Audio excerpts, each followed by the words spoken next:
पुरुषोत्तम मास संपला असं तुम्ही पण म्हणत असाल तर हा संदेश शेवटपर्यंत नक्की ऐका, कारण कदाचित आपण या पवित्र महिन्याचा खरा अर्थ अजून समजूनच घेतलेला नाही.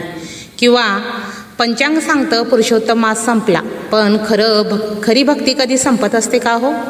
उत्तर शेवटी तुम्हाला नक्कीच मिळेल. पुरुषोत्तम मास संपला असे आपण म्हणतो, पण खऱ्या अर्थाने शुभ गोष्टी कधीच संपत नसतात. त्यांचा विनाश कधीच होत नसतो किंवा त्या कधीच नाहीशा होत नसतात. त्या आपल्या विचारांवर, आचरणावर आणि श्रद्धेत जिवंत असतात. एक सुंदर कल्पना आहे. अनंताकडे जाणारी मर्यादा संख्या वाढतच जाते, तिचा शेवट कधीच होत नसतो. क्षितिजाप्रमाणे ती दिसते पण गाठता येत नाही. पुरुषोत्तम मासाचेही असेच आहे. पंचांग सांगेल की पुरुषोत्तम मास संपला, पण भक्तीला पंचांगाची मर्यादा असते का हो? दिनदर्शिका बंधन नसते. ईश्वराची उपासना ही केवळ एखाद्या महिन्यापुरती मर्यादित नसते. या महिन्यात आपण नामस्मरण केलं, जप केला, धार्मिक ग्रंथ वाचले, धर्म केला आणि अनेक गरजू लोकांना देखील आपण मदतीचा हात दिला. अनेक ठिकाणी तीर्थक्षेत्रांवर जाऊन आपण देवांचं दर्शन घेतलं. कोणाचं मन दुखवले जाणार नाही याची देखील आपण काळजी घेतली. स्वतःमध्ये संयम, करुणा आणि सद्भावना वाढवण्याचा प्रयत्न आपण या महिन्यात केला. हे सर्व सत्कर्म म्हणजे आपल्या जीवनाची आध्यात्मिक पुंजी आहे. ती एका महिन्यापुरता विसरून जायची नसते. उलट ती दिवसेंदिवस कशी वाढवता येईल याचा प्रयत्न आपण करायला हवा.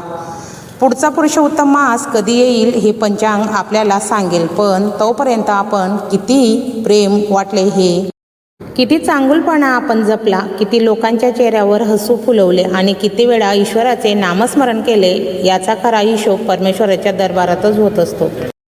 ते पुरुषोत्तम मास संपला असं न म्हणता त्यातून मिळालेली प्रेरणा आपल्या जीवनाचा भाग बनवून घेऊया. आज या पवित्र क्षणी परमेश्वराच्या चरणी एकच प्रार्थना करूया.